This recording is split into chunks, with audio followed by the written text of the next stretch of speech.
గాయకుడిని నోరు విప్పొద్దనటం శిక్ష. ఎగిరే పక్షిని గూటిలో బంధించటం శిక్ష.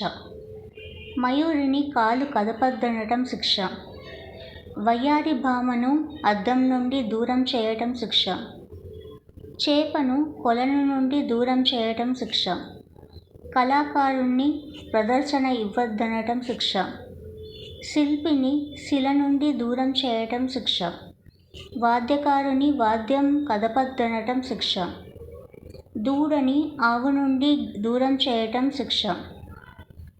రచయితని కలం పట్టొద్దనటం శిక్ష.